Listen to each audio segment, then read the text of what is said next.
السلام عليكم ورحمة الله تعالى وبركاته. فيدني wanaagsan kusoo dhawaada xilqada 31 ee taxaniheena kabasho. xilqadan waxaynu kaga hadlaynaa waxaan u bixiyay fikradaha taban. Normally markaad English garanaysid waxaad oranaysaa fikradaha tabani waxay u turjumayaan negative thoughts. laakiin waxa jirta marka la joogo saaxadda psychology-ga especially marka laga hadlayo fikradaha inta badan dadka dhibta ku haya kusoo laalaabta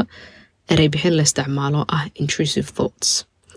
marka Soomaali ahaan waxaynu u turjunay fikradaha taban. fikradaha taban ee soo laalaabta ee qofku una doonaynin ama maskaxdiisa iyo madaxiisa dhibta ku haya ama fikir ku dhaliya dheeraada oo is odhanaya maxay fikradani kuugu soo noqonaysaa ayaa waxaa la yidhaahaa intrusive thoughts. dad badan baa la dhaqmaya, dad badan baa ka seexan la, dad badan baa day to day waxay maalintii qaban la because of fikradaha ku soo noqonaya. waayadii dambe waxaa lagu sameeyey waxaa la yidhaaho baaritaano fara badan, culimo badan baa isaga tagtay, culimo badan baa wax iska weydiisay. waxaa la qiyaasay saameynta ay bani aadamka noloshiisa yoomiga ama maalinlaha ama isbuuclaha ama bilaha ama sanadlaha ay ku leedahay. dad fara badan waxaa la ogaaday in physically xataa ay noloshoodii u kala dhantaashay fikirkaasi oo waxweeyaan ay fikradaa ku soo noqnoqonaysa ayna jeclaysanaynin. distresska iyo stresskay ka qaadeen, walbahaarka iyo dhibta ay ka qaadeen inay xataa waxweeyaan dad iyagoo physically able oo jidh ahaan caafimaad qaba inay ka dhitanayaan amba ay ka socon kari waayeen. haddaba waxaan isweydiinaynaa waa maxay intrusive thoughtsku ama fikradaha tabani waa maxay intrusive thoughtsku. horta bani aadamku sidiisaba ilaahay subxaanahu watacaala sida uu abuuray jidhkiisa iyo madaxiisa iyo maskaxdiisa iyo xididadiisa iyo nervous systemkiisa siday isula shaqaynayaan waa fariimaha maskaxda ka imanaya ee ogaalka ina siinaya ee ogaalkii iyo amarkii maskaxda ka yimi uu jidhkii ku shaqaynayo. jir shaqayntaana ay ka imanayso waxaa la yidhaaho dhaqankaagii uu ka dhalanayo, falcelintaadii ay ka dhalanayso. habsami wada shaqayntii jidhkoo dhan ayay maskaxdii samaynaysaa. jidhkii waxa weeyaan waa mashiinkii shaqaynayay, maskaxdiina waxa weeyaan waa meeshii ama centerkii looga talinayay jidhkaas. haddaba haddii centerkaasi uu khalal galo ama wuxuuna doonayn uu ka dhaco, wuxuu ka dib dhacayaa qabashada wixii ay ahayd inuu qabto ama markaa uu ku focus karayo. sababtoo ah wax confusion iyo kala dhantaalaan iyo fikir ku dhaliyey iyo faham la-aan ku dhaliyey oo si uu u turjumaama jirkii ugu gudbiye ayaa meeshii yimi. taasi waxay kala dhantaalaysaa amarkii uu jidhka siinayay. amarkii jidhku markuu kala dhantaalmana waxaa koobmaysa falcelintii qofka, waxaa koobmaysa waxqabadkii qofka, waxaa koobmaysa kartidii qofka, waxaa koobmaysa habsami socodkii uu doonayo qofku inuu u noolaado maadaama khalal uu ka jiro sentarkii iyo meeshii looga talinayay jidhka ama naftaba. haddaba fikradaha taban ee soo laalaabtaa waxaa horta kow muhiima in uu qofku ku baraarugo in una keli ku ahayn, inaanu keli ku ahayn. pretty much qof kasta oo bani aadam oo adduunkan dul jooga si toosa ama si dadban ayay fikrada una doonayni marar badan ugu soo dhacaan. qofna uu la dhaqmi yaqaanaa oo fikradihiibuu fahmi karaa oo falkin karaa oo meeshay ka imaadeen iyo waxa abuuray iyo qaabka ay waxaweeyaan u dhacayaan uu wax badan iska weydiin karaa. baraarugaas iyo fahamkaasina waxaweeyaan uu ku kaalmayn karaa inuu qaato waxa la yidhaahaa approachkii ama habla dhaqankii saxda ahaa ula dhaqmi lahaa. taasi markaa waxay ka hor istaagaysaa in khalal ay geliso fikradaasi waxaweeyaan wada shaqayntii maskaxda iyo jidhka, dabadeetana ay saamayso dhaqankii qofka iyo waxaweeyaan habsami noolaanshihiisii. haddaba intrusive thoughtsku ama fikradaha tabani cid kastay ku soo dhacaan. taasi ha ku siiso dareen ah inaanad waxan keli ku ahayn. insaanku markuu maalintiisa caadiga yacni wax ka badan 70,000 oo fikradood baa maskaxdiisa kusoo qulqula. deetana kala doorashuu sameeya, ta uu hogaansamaya ee wax ka qabanayo, ta uu iska ignoor garaynayo, ta intay kolkiiba kusoo dhacdo deetana uu arkayadoo kusoo dhacaysa iska dhaafaysaan waxa weeyaan falcelin aanu ka muujinayn. awoodda fikraddu markeeda hore waxay fikradi noloshaada maamushaa oy micno yeelataa marka aad adigu macno u yeeshid, markaad adigu fiirsatid, markaad adigu wax iska weydiisid, markaad adigu waxa weeyaan isku dayid inaad la dagaalantid ama aad waxa weeyaan iska caabin aad kala hortagtid. noocyo badan bay leeyihiin waxa la yidhaaho fikradaha tabani. marar badan waxay noqon karaan kuwo jirka bani aadamka gala, marar badan waxay noqon karaan kuwo cuntada bani aadamka gala, marar badan waxay noqon karaan kuwo nadaafada qofka bani aadamka ay fayadhowrkiisa gala, marar badan waxay noqon karaan kuwo caafimaadka qofka ka gala, marar badan waxay noqon karaan kuwo diinta iyo muctaqadka iyo aaminaada iyo adoonnimada qofka ka gala, marar badan waxay noqon karaan kuwa ugu khatarsan oo ah paranoid inuu qofkii noqdo baqdin iyo kashiisii waxa weeyaan xasiloonidii ka qaada. marka noocyada fikradaha tabani saasay u kala qaybsamaan. waxay abuuraan dareemo badan oo very uncomfortable ah sida baqashada, waxay abuuraan shakiga, waxay abuuraan naf hoos u eegidda inuu qofku naftiisa hoos u eego, waxay abuuraan ka shakiga awoodaha inuu qofku awoodiisa ka shakiyo, waxay abuuraan in marar badan ay qofka violent ka dhigaan. tusaale ahaan fikradaha qofka kusoo dhacay iyagoo iska soconaya waxaa ka mid ah in ay yacni noqdaan mid wax yeelo. qofka haddaad feerintaad qaado gafuurka kaga dhufan lahayd, kan haddaad marada ka jeexi lahayd, gaarigaaga soconaya haddaad gaariga imka gelin lahayd, maxaa dhici lahaa? maxaa dhici lahaa? dabkaa baxaya haddaad gacanta la geli lahayd, maxaa dhici lahaa? qofka haddaad qaawin lahayd, maxaa dhici lahaa? nabarkaa haddaad tuuri lahayd, maxaa dhici lahaa? fantasies wax aan jirin oo aan realistic ahayn ama macquul iyo maangal ahayn ayaa marar badan maskaxda iskaga soo dhaca. marar badan qofku marka uu ku baraarugsan yahay afkaartaasi inay afkaarun yihiin aanay waxba awooda ku lahayn gudihiisa, wuu iska ignore gareeya. oo imagine haddii fikrad kastoo inagu soo dhacaysa aynu ku react garayn lahayn ama falcelin aynu ka samayn lahayn, dee adduunku sidanu imika yahay muu sii ahaadeen. situationska markaad meelaha joogta aroosyada iyo madalaha iyo shiraarka iyo meelaha dadku isugu yimaadaan 100 fikir baa kugu soo dhici lahaa. dadka qaar baa waxa meesha ka dhacaya iyo hawsha laga wado ama shirka socda ama madashaasi siday u socotoba aan kuba jirin wax kale u daarnaadaan oo qofkaasi siduu eegaya ka war, kan kale suudkiisa suuyay gabadha daracaysa ka war, tor maxaa kabteeda koos jira, tor maxay sameeyay. physically qofkii meesha uu fadhiyaa, laakiin waxa maskaxdiisa ka socda thoughts kale oo aanan muhiim ahayn ama shaqo iyo shughul toona ku lahayn waxa markaa meesha ka socda. afkaarta tabani waxay gashaa diinta saan soo sheegay oo shaki dad imika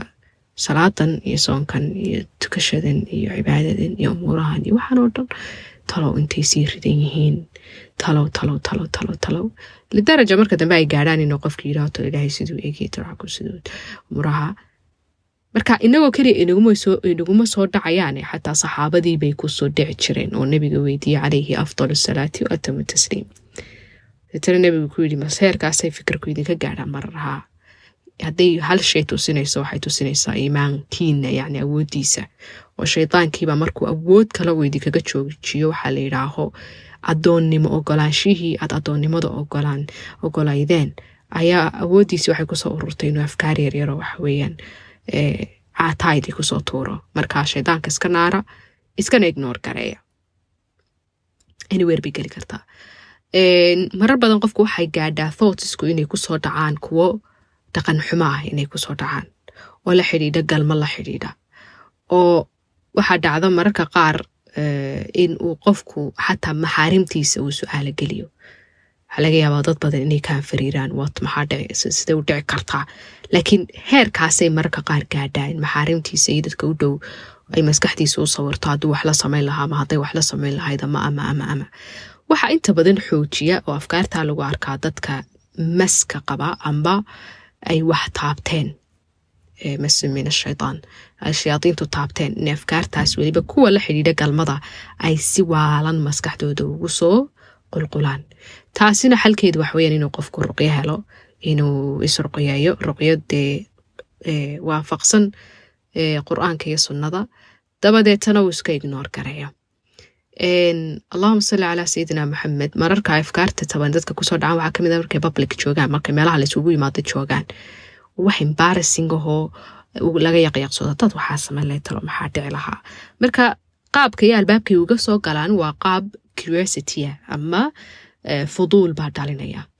baa dhalinaya possibilities maskaxda isballaarinaysa especially markuu qofku shaqo culus oo focus u baahan una haynin markaad mashquulsan tahay adoo hawl ku jirto maskaxdaadu ma helayso inay kugu tiraahdo haddaad odayga bidaarta ka taaban lahayd iyo haddaad gabadha diraca ka feedi lahayd iyo haddaad inanka yar bab kaga siin lahayd iyo haddaad gaadhiga gelin lahayd iyo haddaad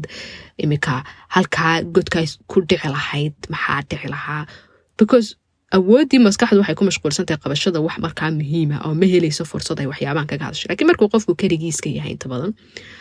ayay afkaartani ku soo dhacaan dad waxa kale oo ay ku soo dhacaan waxa la yidhaaho xilliyada uu qofku ka soo baxo dhibaato tusaalahaan waxbaa ka burburay xidhiidh baa ka burburay guur baa ka burburay allahuma salli calaa sayidina maxamed qofuu jecel yahay baa dhintay dhibaato weyn oo gelgishay baa u timi afkaartu markaasay soo burqanaysaa waxaweyaan wuxuu in badan ku ducaysanay ayaa sidii uu doonayey u noqon waayey afkaarta duraysa waxaa la yidhaaho iimaankiisu markaasay imanayso ilaahay miyaanu ku maqlayn intaasoo dhabadsadaaysa u ducaysanaysay maxaa adiga waxaan ku dabadhigay ama waxaan ku keenay maxaa adiga dadka kaa duway maxaa talo lagaa jaraya maxaa ila daraja hadhow tolorta ilaahan talow waxaweyaan halkuu sii jira inuu qofku isiraaho walciyaadu billaah marka waxaa keenaya traumatic waxyaabaha dhibta qofka ku haya gelgelaa keenaya ma ku dambi mudanaya insaanku in afkaartaasi kusoo dhacayso marar badan maba xakamayn karayo marka culimadu waxay tirahaa kuma dambi mudanaya fikirkan inuu kusoo dhaco kuma dambi mudanaye qofkii waxa weyn inuu xoojiyo iimaankiisii dabadeetana ignore garayo fikirkii yani marka albaab diineed laga eego arrinkaas haddii arrinka uu shukuug sii gaadho ama shaki ay dhaliso waxaa la yidhaaho afkaartii tabnayd marka waxaa lagula talinaya inuu qofka cilmigiisii aqoontiisii diineed uu xoojiyo cibaadadiisii uu labalaabo ka hadlo fikirkii amba uu qoro oo qof mukhtas ah oo diintii cilmi aqoon u laho aanan gelti dareensiino ma waxaasaad ku fikirtaa waad ka baxday diintii iyo miladii aanan odhanaynin waynu la hadla bikhusuus arrinka waxaa la yidhaaho waxyeelada markay afkaartu yihiin kuwo waxyeeleed dad waxaa ku dhufan lahayd dad qofkaa cunaha qaban lahayd kan kale haddaad gubi lahayd dabka haddaad gacanta la geli lahayd qofkaa haddaad qaawin lahayd gaadhiga haddaad ku dhufan lahayd sidaa hadday noqon lahayd waxaa la eegayaa intayn leeg bay xawaarahoodu ay leegyihiin ama kusoo qulqulka ee qofka bani aadamka maskaxdiisa ku qulquli lahayd kusoo qulqulayeen baan jeeda ma jiraan marar uu actually qofkani kaba fikiray bal inuu tallaabada qaado waxa dhici lahaa haddii attemptka iyo isku daygu uu meesha jiro markaas ayay problematic noqonaysaa u baahantahay inuu qofku kala hadla cid mukhtas ah ama professional ah si markaa uu caawimo u helo waxaa dhacda afkaarta waxyeeladahi inta badan waxay maadaan waxaa la yidhaaho marka ay waxyaabo culusyo qofka ku dhacan tusaale markuu xidhiir ka burburo dadka qaar inay yidhaahaan qofka ayaa ka damya oo dila hadduu uu qofku xanaaqaynayso qofka ayaa cunaha ciijiya haddii uu qof dhinto oo kale inuu disbaarka iyo waxaa la yidhaaho rajo la-aantu inuu qofkiisi raho bal adiguna haddaad imika cunaha isku dhegtid ama gaasta aad cabtid ama aad xadhigska soo laalaadsiimid ama dhiman lahayd adduunkanaad dhaafi lahayd marka suicidal thoughtsku wuxuu maraa maraaxil laftarkiisu fikirkan inuu qofku doonayo naftiisa iska qaado laakiin wuxuu ka bilowdaa waxaa la yidhaaho afkaartaa taban mar kalan ka hadli doonaa suicidal thoughtskiyo sida u dhasho iyo qaabka sida loola tacaamuli doono laakiin wuu gaadhsiin karaa qofka heerkaas waxaa la yidhaaho allahuma salli calaa maxamed marar badan hooyooyinku markay umulaan urugada dhalmada dibadeed ama baby blueska waxaa la yidhaaho waan kasoo hadanay depressionka hooyooyinka ku dhaca dhalmada dabadeede ayay fikradani ku badan yihiin oo hadday hooyadu istiraaho almad ilmaha haddaad qabatid imika aad cunaa ku dhegtid maxaa dhici lahaa marar badan thoughtsku waxay noqon karaan kuwo aanan ilmaha ku saabsanayn laakiin yadii guilty dareensin karaya oo baqdin iyo cabsi iyo welwel ku abuuraya oo marka ilmihii soo dhigtay soo yar baxday istiraha suuligii gal 5 jeer inuu codkii ilmuhu baxo istiraha xoolka ka soo dhaca ama maradii isku baqtiya ama bisad yar soo gashaaya cuntaa ama daaqada ku soo dhacda ama kabadhkii u dhawaa ku soo siibtaa ama marka xaaladan iyo culayskan iyo dhashan iyo fooshan iyo nabarkan iyo xanuunkan iyo hormonal changeskan dheecaamada jirhkeedii balancekii ka tagay iyo hurdala-aantii iyo waxaasoo dhan oo isu tegay ayay maskaxdii intay la koobgarayn weydo especially qofku markaan u caawimo haysanin aanu faham fara badan ka haysan waxa baby bluesku yahay ayay kusoo dhici karaan afkaartani marka siyaabo fara badan ayay ugu soo dhici karaan waxaa la yidhaaho caalamkan iminka la joogo waxaa jira shakigelin la shakigeliyey qofka identitygiisi iyo ahaanshihiisii oo ninkii raggaa la shakigeliyey oo qofkii dumarkaa la shakigeliyey oo bugaagta akhrigan ay shakigelinayaan oo showska daawanay ay shakigelinayaan oo xayeysiiska uu shakigelinayo oo dhulka iyo dalkay ku nool uu shakigelinayo aflaamtii ay shakigelinayaan amaanad nin buuxa ahayn ama amaanad ruux dumar u buuxda ahayn ama dadegnimada kugu yartahay ama labnimada kugu yartahay ama markaa sexualitygu noocaasna shaki uga geli karaa qofkii especially hadduu qofku daran yahay wax daawashada haddii uu kugu soo noqdo siinku ama waxaa la yidhaaho sawirku fikirka ah ee dadegnimada iyo labnimo shakigelintu waxaa dhacaysa si kastuu qofka iimaankiisu u xoogan yahay maskaxdiisii inuu qoodiyo afkaar khaldan dabadeetana uu contemplate garayo hadhuu tolis weydiiyo yaa ka war haddaad gabadh wax la taray garayn lahayd amba ka war haddaad nin wax la taray garayn lahayd talow maxaasida afkaartaasna obviously waxaa buufinaya oo waweneynaya waxaa la yidhaahaa shaydaankii marka waa wax all of this waa wax dhici kara xilligan iyo timekan uu qofka bani aadamkaahi uu joogo miyay ka dhigantay qofku inuu bilaa iimaan yahay miyay ka dhigantay inuu bilaa diin yahay miyay ka dhigantay inuu bilaa asal yahay miyay ka dhigantahay inay wax ka sii yihiin maya kama dhigna laakiin fahamka iyo ogaalka iyo ku baraaruga iyo aqoontu waxay kaa caawinaysaa inaad manage garaysid oo aad la koob garaysid waxaa la yidhaaho afkaartan tabani marka ay kugu soo dhacayso marar badan pressureka iyo culaysku marka uu insaanka ka bato haddaad arday tahay oo ay kaa bateen casharadii iyo jaamacaddii iyo hawlihii iyo qurbihii iyo socodkii iyo asxaab la-aantii iyo wehel la-aantii oo aad keligaa mar kaliya all of a sudden intaad kasoo baxday adduunyo buuxday iyo asxaab iyo ehel iyo dadku garab joogiyo dalkaagii iyo dadkaagii ciidaadii ood garanayso deetana dabadda timi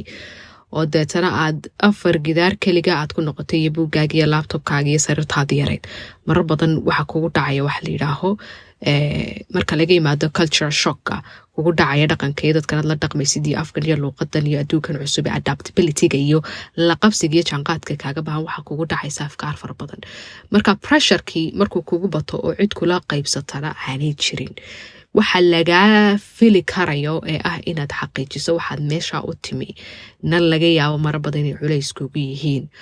informationkii iyo xogtii aad helaysay jaamacadda aad ka helaysay ay kaa badanayso bugaagtii ay kugu cuslaanayaan waxa dhacaya waxaa la yidhaaho information overload dabeetana maskaxdaadii baa cuslaanaysa waxaa iska dultegaya waxaa la yidhaaho howlihii ku yaalay waxaa iska dultegaya modelskii waxaa iska dultegaya chapterskii waxaa iska dultegaya semesterskii waxaa iska dultegaya classeski waxaa iska dultegaya bilbabil bay ka dultegaysa marka taraakumaadkaasi markay dhacaan culayskaas oo cidaad la qaybsato aad weyday oo managementkii timekii uu kaa lumay oo hurdadaadii ay khalal gashay oo cuntadaadii ay khalal gashay oo asxaab fara badan aanad lahayn oo kelinimo iyo qurbato ruuxaad dareemaysid ayaa waxay keenaysaa waxaa la yidhaaho afkaar taban inay kugu dhalato deetana aad ka shakidid qofnimadaadii aad ka shakidid identitygaagii aad ka shakidid awoodaadii kartidaadii aaminaadii lacagtii lagugu soo dhoofiyey meeshanaad timid diyaaradaad soo raacday badanaad gashay jaamacadanaad ku jirto maxaan ka noolahay deetana su-aalba bay gelinaysaa naftaadii baad garhaysaasti self steamkaagii naf aragaagiibaa hoos u dhacaya ayaa hoos u dhacaya deetana thoughts kana kugu soo dhacaya qof awalba waad si soo dhibtay malaha ma tihid qofkii kufka ku ahaa inuu maaragtay hawshan ka dabaasho ama dalka la qabsado ama luuqadan barto ama jaamacadan ka soo dhalaalo ama waxay hooyaday aabaha ka sugayeen sameeyo ama ragga hebel hablaayo dadka la mid noqdo oo kartida ama balihidba bale sidaad u eeg tahay bale intaad luis garaysay weight bale cunto daridaada bale hurda la'aantaada bale masterkan waxa weeyaan si aad kaanayaan bale semesterka kala sii fuulaya baleeg all of a sudden waxaad arkaysaa adiga oo intaad wax kasta oo kale kasoo xubsiibatay madaxaagii uun qaadi karila oo dareemaya in adduunyadoo dhani ay ka dhookaysan tahay marka pressure kaa dhalin kara waxaa dhalin karayaa sidaan sheegay dhashaa dhalin karaysa dhimashadaa dhalin karaysa allahuma salli calaa maxamed xidhiidh burburay baa dhalin karaya waayista waxaad in badan ku hamiyeysa baa dhalin karaya allahuma salli calaa maxamed yani culeysyada traumatica marar badan ayaa dhalin karaya inay afkaartani kugu soo qulqulqusho marka waxay noqonaysaa in aad xal u heshid markaad aragtid in wixii aad maalintii qaban karaysay iyo awoodaadii jireed ay hakad gelinayaan afkaartani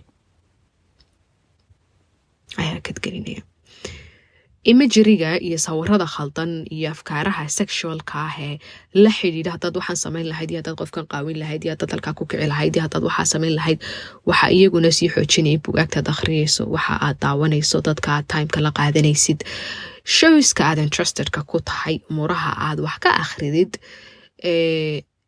da-da aad leeg tahay xiisaha aad arrimaha qaar u haysid afkaartaadan isdhalan rogaysa isbedbedelaysa hormoonska laftarkaaga dheecaamada jirkaaga iyo isdheelitirnaantooda ama dheelitirnaan la-aantooda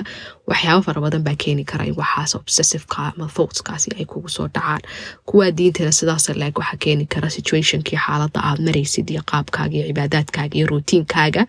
iyo waxaa iyo saacadda iyo sakanka aad taagantahay waxaa dhacaya ee markaa culays kugu haya nafsiyan mara kale waxay dhaliyaan waxa la yidhaaho thoughtskan amba afkaartan tabani waxaa la yidhaaho eating disorders ama habdarro cunteed inuu qofkii si khaldan waxa weeyaan ugu arko jirhkoodii oo isra waxaad lumistay culays badan oo jirhkaagii ka dhacay ama wax badan baad cuntay waa adigan buurnaaday bismillaahi raxmaani raxiim dete muraayadii markaad eegtid aad isku noqotid sawir aan dhabaha inaad iska aragtid markaa sawir khaldanood jirhkaaga aad ka qaadatid sawirada khaldanaad jirhkaaga ka qaadanaysid waxay dhalinayaan imaa inaad cuntadii ka go'did ama inaad cuntadii si ba-an oo baasoonad yacni xaddhaafa aad u cuntid oo imaa inay weydkaagii culayskaagii kordho si aan xaddhaafa oon macquul ahayn oo BMI-gaaga waxa weeyaan aan ku ahayn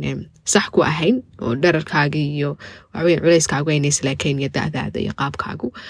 imaa inuu hoos u dhaco waxaweeye dadka qaar lidaraja say isu leeyihiin waad buurnaateen ay cuntadii ka go-aan dabadeetana ay waxaweeyaan baadiyo biyaba isku diidaan waxay taasi markaa dhalisaa waxa xoojiya ama triggers u ah waxaa la yidhaaho dareemada guiltka inaad dembi dareensiin fara badan jirkaagii ay ku jirto iyo naftaadi iyo systemkaagii ceebaalka sidaas leeg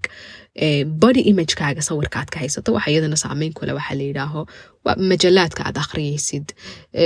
beauty standardska maxaa quruxa ee trending ah ee imika laysla ogoliya ma inaad sidan u buurnaato ma inaad halkan u kuusnaato ma in culeyskaagu intaa la ekaado ma inaad sidan u ekaato ma ina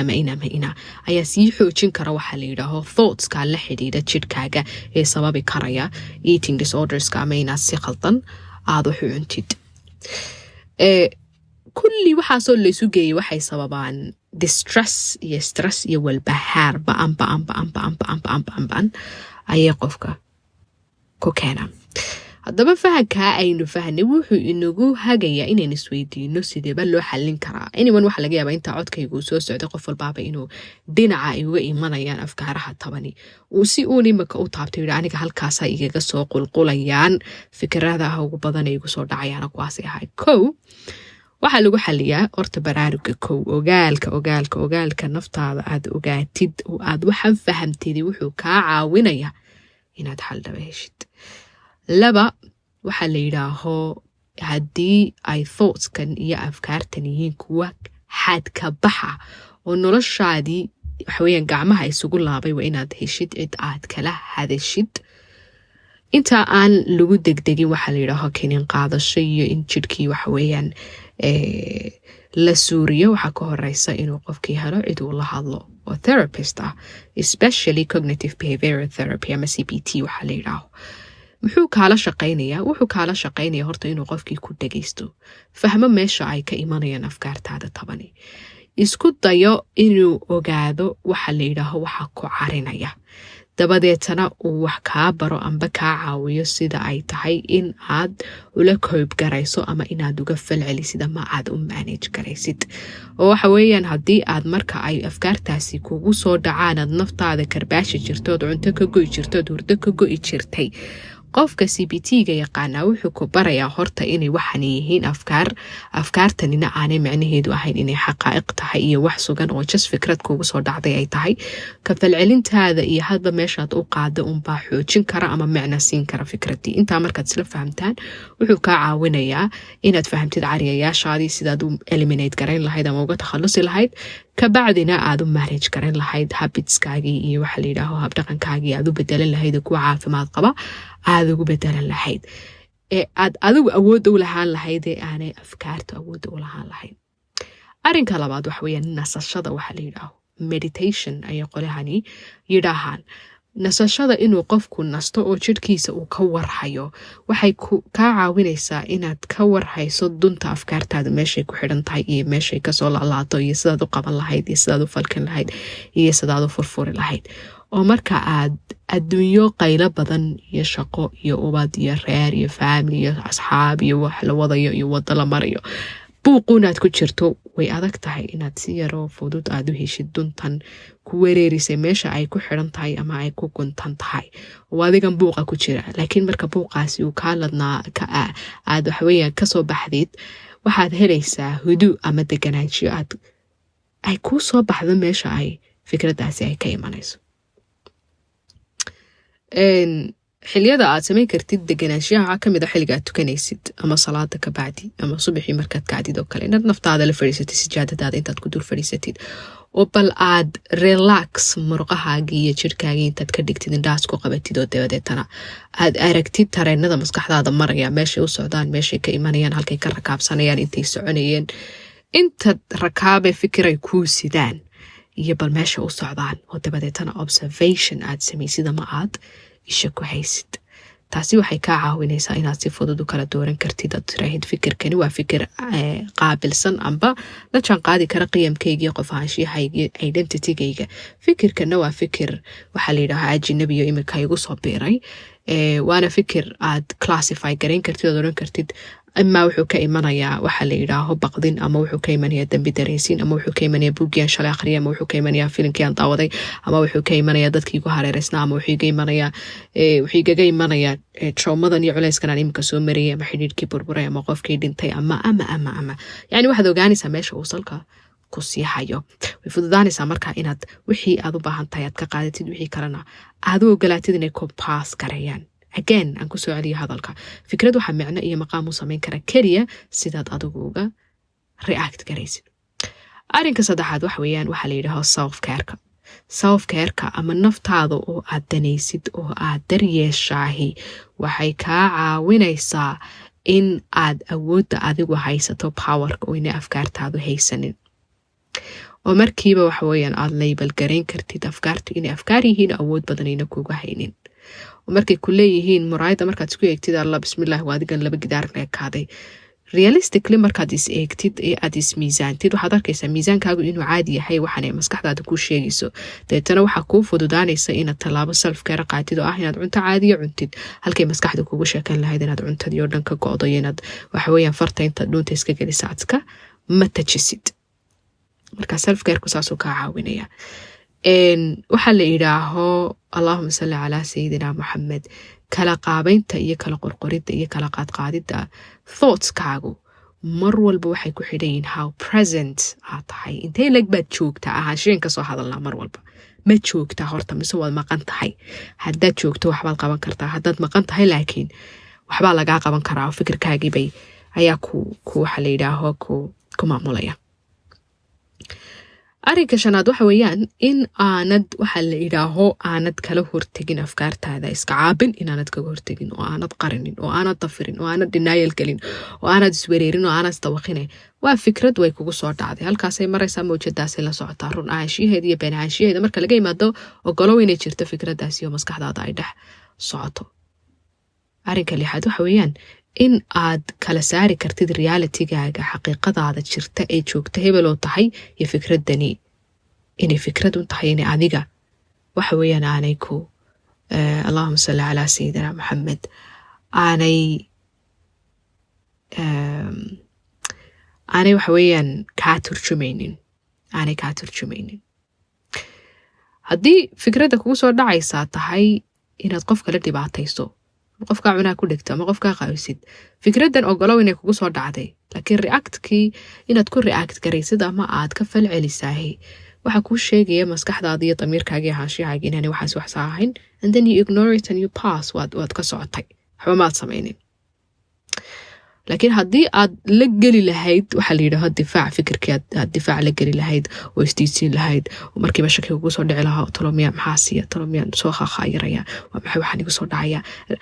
waxaad sii abuuraysaa xaalad kale maskaxdaadii iyo magdaladaadiiba waxaad ku dhalinaysaa waxbaa ka jira waxaanaad sheegaysaane halay qabqabtoy, dabeetana dabeecadii baa kaa xumaanaysa, dabeetana dadkiibaad avoid garanaysa, dabeetana isolation iyo waxaad galaysaa inaad naftaadii takortid, dabeetana meel kale iyo waadi kale ayay kaa tuuraysaa. ogaanshiyaha inaad ogaatid waxaa ku carinaya qayb weyn waxay ka qaadanaysaa in aanay kugu awoodeysanin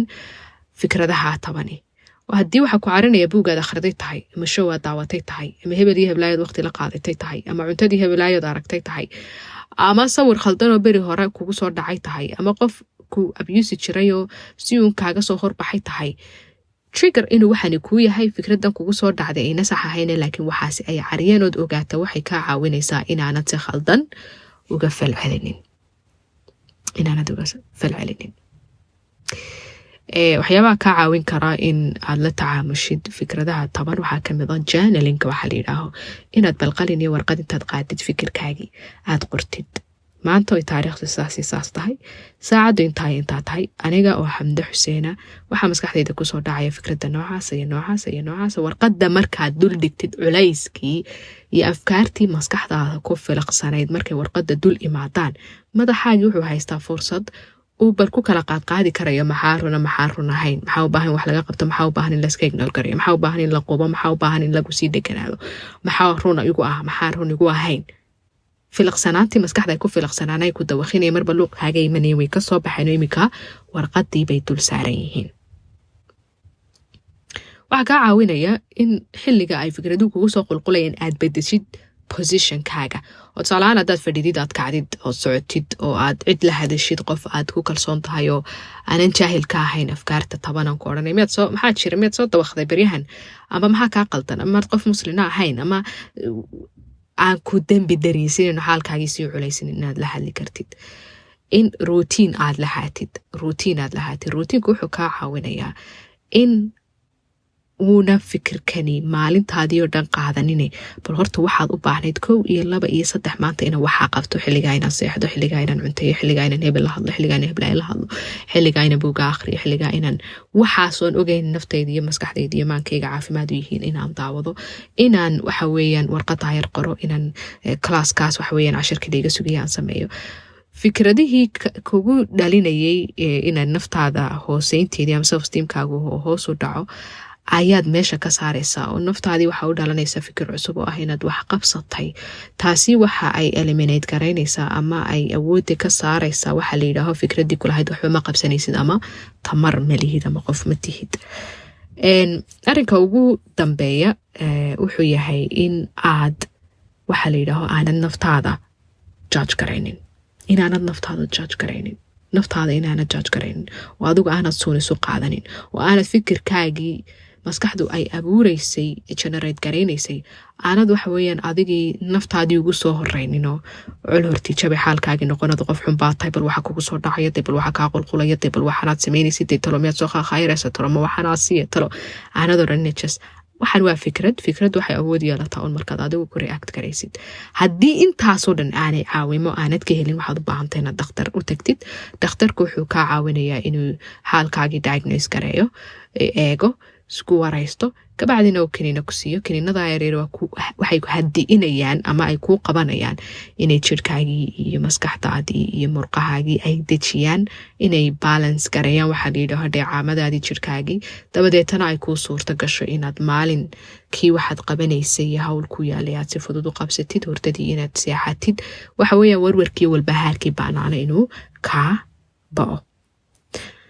again waxaan ku soo celinayaa waxaa la yidhaaho fikirka tabani cid kastuu kusoo dhaca, caalim iyo caamo, yar iyo weyn, rag iyo dumar, caadi ahaanshiya la-aan kuma xidhna. keliya waxaa laysku dhaafay waa la tacaamulkiisa iyo la dhaqankiisa.